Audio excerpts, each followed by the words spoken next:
Hello everyone, my name is Alexandre Novales from Group 10, and for today's video, we're going to tackle cardiovascular system. So this is the background of cardiovascular system, also known as circulatory system. It is a vital organ system that sustains life by ensuring the continuous movement of the blood through the body. It is composed of the heart, blood, and blood vessels, which work together as integrated transport network, which means that cardiovascular system or circulatory system is responsible for transporting blood through the body. It includes the heart, blood, and blood vessels, which work together to deliver oxygen and nutrient to the cells and remove waste product, keeping the body healthy and function properly. Next is blood. Blood has a big responsibility to our body, which is carries oxygen to our body. Blood is not just a liquid, but also it has a liquid matrix containing cells and cells fragment. So these are the function: transport of gases, nutrients, and waste, transport of processed molecules, transport of regulatory molecules, regulation of pH and osmosis, maintenance of body temperature, protection against foreign substance just like germs and etc., clot formation. Those are the functions. Next is plasma. Plasma is a pale yellow fluid made up of 91% water, 7% protein, and 2% other substances, just like ions, nutrients, gases, waste, and regulatory molecules. And now let's proceed to blood composition. So the blood makes up about 80% of total body weight, which is composed of plasma with the highest percentage by volume is 55%, and formed element is 45% with a total of 100%. This composed of plasma, buffy coat, and formed element. Now let's go to plasma protein.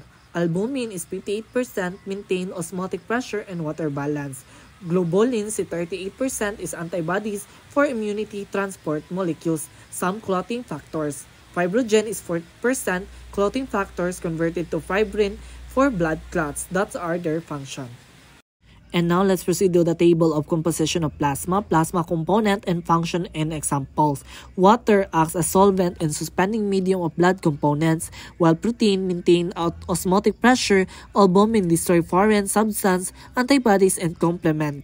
And also transport molecules, albumin and globulins, and form clot fibrogen. And ions involved in osmotic pressure, sodium and chloride ions, membrane potential sodium and potassium ions, and Coid-base balance, hydrogen hydroxide, and biocarbonate ions, while nutrient source of energy and building blocks of more complex molecules, glucose, amino acids, and triglycerides. Next is gases involved in aerobic respiration, oxygen, and carbon dioxide, while waste product, breakdown product of protein metabolism, urea and amino salts, and red blood cells, bilirubin. And lastly, regulatory substance, catalyze chemical reaction, enzyme, and stimulate or inhibit many body function hormones. And now let's go to form element. 95% of red blood cells or RBCs or erythrocytes, 5% of white blood cells or WBCs or leukocytes, and platelets, thrombocytes. RBC are 700 times more numerous than WBCs, or RBCs are 7 times more numerous than platelets. And now let's proceed to the cell type, description, and their function. Red blood cells or RBC, biconcave shape, no nucleus, contain hemoglobin, and his function is carries oxygen and carbon dioxide. And neutrophils, nucleus within 2 to 4 lobes, light pink granules, destroy bacteria and harmful substance. And by basophil, 2 lobes, nucleus, blue-purple granules, release histamine and heparin for inflammation control. And next, eosinophil, bilobe nucleus, red-orange granules, fight allergies and parasitic infection. Lipocyte is round nucleus with cytoplasm, produce antibodies and control immune response. Monocytes, large cell with kidney-shaped nucleus, becomes macrophage, engulfs bacteria and dead cells. Platelets, small cells fragment with granules, help in blood clotting and prevent bleeding. And now let's proceed to the production of form element of hematopoiesis. As you can see, there is a structure of hematopoiesis, which is from the start is hematopoietic stem cell down to the common myeloid progenitor. While the common myeloid progenitor has a red blood cells, myeloblasts, and platelets, while the myeloblasts has a monocyte, basophils, eosinophils, and neutrophils. On the other hand, common lymphoid progenitor has a lymphoid blast, while the lymphoid blast has a B cell, T cell, and NK cell. So next slide, hematopoiesis is equal to blood cell production. Fetal stage occur in liver, thymus, spleen, lymph nodes, and red bone marrow. While after birth, mainly in red bone marrow, some WBCs, and lymphatic tissues. Stem cells, hemocytoblasts give rise to all form of element. Differentiation is controlled by specific growth factors. And now let's move on to red blood cells, RBC or erythrocyte. The shape is biconcave disc, upper surface area for gas exchange, flexible to pass through small vessels, while nucleus or organelles lost during development cannot divide. Lifespan is 120 days, males to 110 days for females. Main component is 1 to 1/3 of RBC volume is equal to hemoglobin gives red color. Next slide is function of red blood cells, hemoglobin and oxygen transport, made of 4 globin chains in plus 4 hem group. Each hem contains 1 iron atom, binds reversely to oxygen. 98.5% of oxygen is carried by hemoglobin, 1.5% dissolved in plasma, while hemoglobin bound to O2 is to bright red, without O2 to dark red. Iron 2/3 of bodies. Iron stored in hemoglobin, dietary iron needed, especially women due to menstruation. Next is carbon monoxide CO effect. Binds to hemoglobin 210 times more strongly than O2. Prevent oxygen transport, can cause nausea, headache, and unconscious or death. Next, old RBCs destroyed to hemoglobin broken down to bilirubin form. If bilirubin transport liver to intestine is blocked, to jaundiced, yellow skin will appear. In intense bacteria convert bilirubin into pigments. Some give faces brown color, others absorb into blood, modified kidney, excreted in urine, yellow color. And now let's proceed to this figure, hemoglobin breakdown. So what is hemoglobin breakdown? So in the context of this figure, hemoglobin from old red blood cells is broken down in macrophage.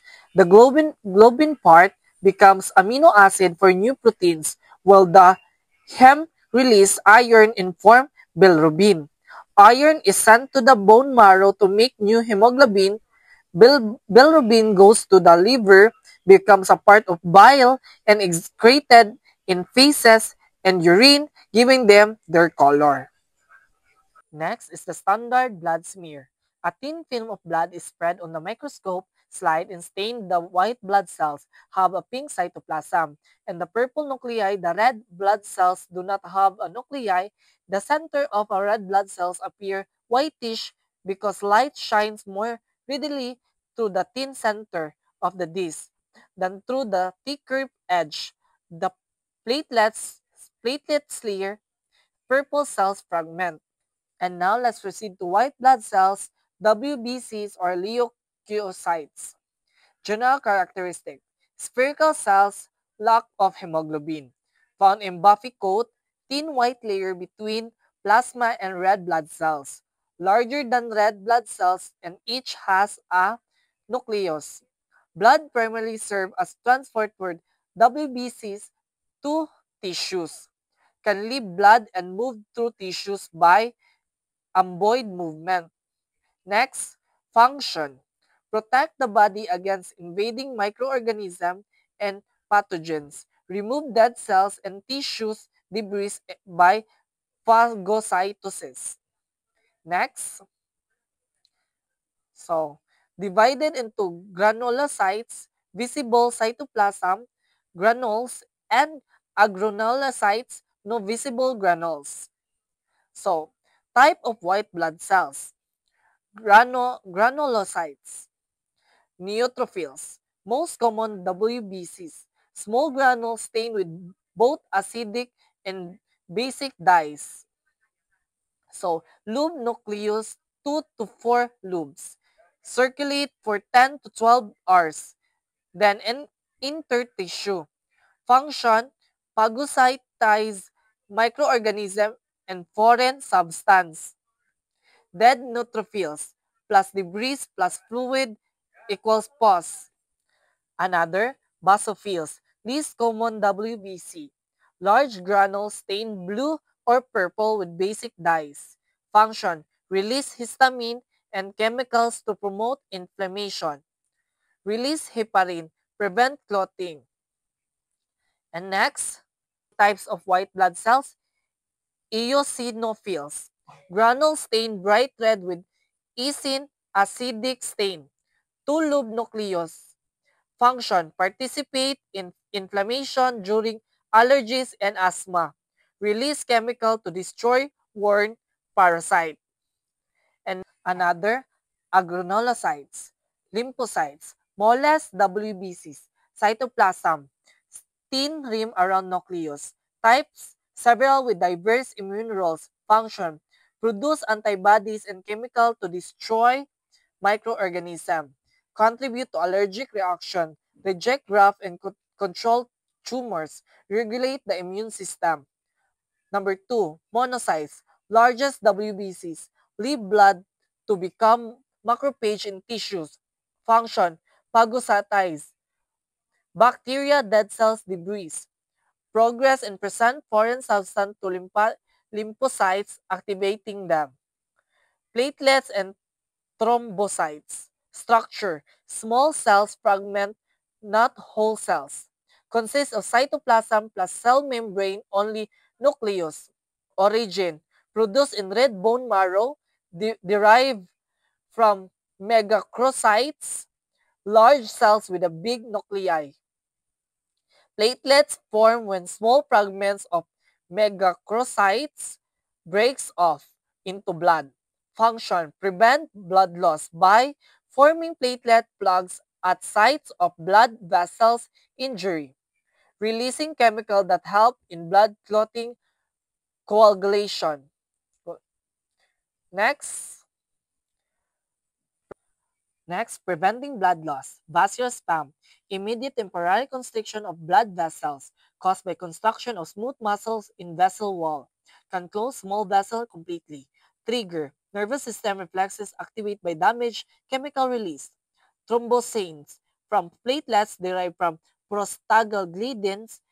Endothelin, from endothelial cells. Last, in this figure, plug formation. Platelet adhesion occurs when von Willebrand factor connect exposed collagen to platelets. During the platelets release, reaction ADP thrombosins and other chemicals are released and activate other platelets. Platelets aggregation occurs when fibrogen receptors on activate platelets bind to fibrogen, connecting the platelets to one another. The accumulating mass of platelets forms a platelets plug.